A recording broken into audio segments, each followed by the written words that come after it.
ఏమండి ఈ purchasing committee ఉంటుంది కదా, సుబ్బారెడ్డి గారు చైర్మన్గా ఉన్నప్పుడు, వైఎస్ఆర్ కాంగ్రెస్ పార్టీ చైర్మన్గా ఉన్నప్పుడు కూడా ఓ పర్చేజింగ్ కమిటీ ఉంటుంది. ఆ పర్చేజింగ్ కమిటీలో కొలుసు పాతసారథి గారి మెంబరు, ప్రశాంత్ రెడ్డి గారి మెంబరు. మరి వాళ్ళ ప్రస్తావన రాదేమనండి ఈనాడు వారు, వారి ప్రస్తావన రాదేమనండి TV5 వారు, వాళ్ళ ప్రస్తావన రాదేమండి ఆంధ్రజ్యోతి గారు. 320 రూపాయలకి కిలో ఆవు నెయ్యిని కొంటున్నారు. అసలు 326 రూపాయలు, 320 రూపాయలకి వస్తుంది అసలు ఆవు నెయ్యి, కల్తీ నెయ్యి కాకపోతే అని చంద్రబాబు నాయుడు గారు అన్నాడు. అదేమంటే 3000 అవుతుంది స్వచ్ఛమైన నెయ్యి అని ప్రచారం చేశారు.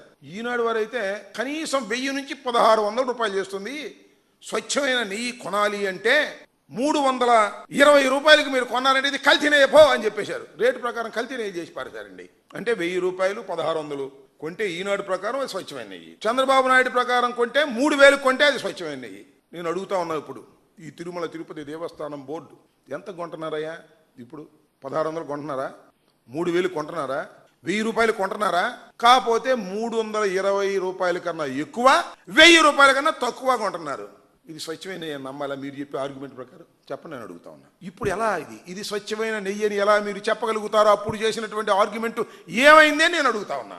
అంతేకాదు, మీకు ఇంకో చిత్రమైన విషయం చెప్తా. 2014 నుంచి 2019 వరకు నారా చంద్రబాబు నాయుడు గారే ముఖ్యమంత్రిగా వ్యవహరించాడు కదా. అప్పుడు కొంత ఎంతో తెలుసా? 276. ఎంకిలేంటి చెప్పమని అడుగుతా ఉన్నా. 276 కొంటేనేమో అది స్వచ్ఛమైన నెయ్యి చంద్రబాబు నాయుడు గారు, ఆయన దిగిపోగానే 320 కొంటేనేమో కల్తీ నెయ్యి. దుర్మార్గం, అన్యాయం, జంతువుల కొవ్వు, మాంసం కొవ్వు దానిలో కలిసిందని ఒక అపవిత్రమైన మాటలు మాట్లాడి మొత్తం భ్రష్టు పట్టించేటటువంటి కార్యక్రమం చేసినటువంటి నారా చంద్రబాబు నాయుడు గారు సుప్రీంకోర్టు ఆదేశాలను కూడా ధిక్కరించి కక్షపూరితంగా వ్యవహరిస్తున్నారు. ఇవాళ మీ బురద జల్లే కార్యక్రమాలకు భయపడటానికి వైఎస్ఆర్ కాంగ్రెస్ పార్టీ కానీ మేము కానీ సిద్ధంగా లేము. దేవుణ్ణి అడ్డం పెట్టుకొని మీరు చేసేటటువంటి నీచ రాజకీయాలు, కక్ష రాజకీయాలని ప్రతి క్షణం మేము ఎదుర్కోవడానికి సిద్ధంగా ఉన్నామనే విషయాన్ని ఇక్కడ చాలా స్పష్టంగా చెప్పదలుచుకున్నామని కూడా ఈ సందర్భంగా నేను మనవి చేస్తున్నాను. తంబళ్ళపల్లి టీడీపీ ఇన్ఛార్జ్ ఉన్నాడు జయచందారెడ్డి, ఆయన కల్తీ మద్యంలో చాలా పెద్ద నిందితుడు. ఆయన మాత్రం దొరకడండి, అందరూ దొరుకుతారు కానీ ఆయన దొరకడు.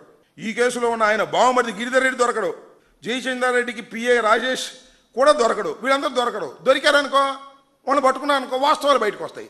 అందుకని వాళ్ళు దొరకరు. దొరకపోతే ఇక జోగి రమేష్ గారి మీద కక్ష. ఈ సిట్టు వాళ్ళందరూ కూడా ఏదో ఒక విధంగా జగన్మోహన్ రెడ్డి గారి అనుచరుల మీద దాడి చేసి లోపల పెట్టి వారిని ఇబ్బంది పెట్టి భయపెట్టాలనేటువంటి ప్రయత్నం చేస్తున్నారు.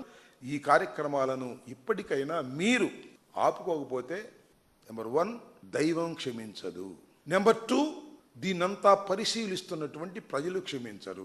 కాకపోతే ఇంకా 3 సంవత్సరాలు 3.5 సంవత్సరాలు మీకు టైం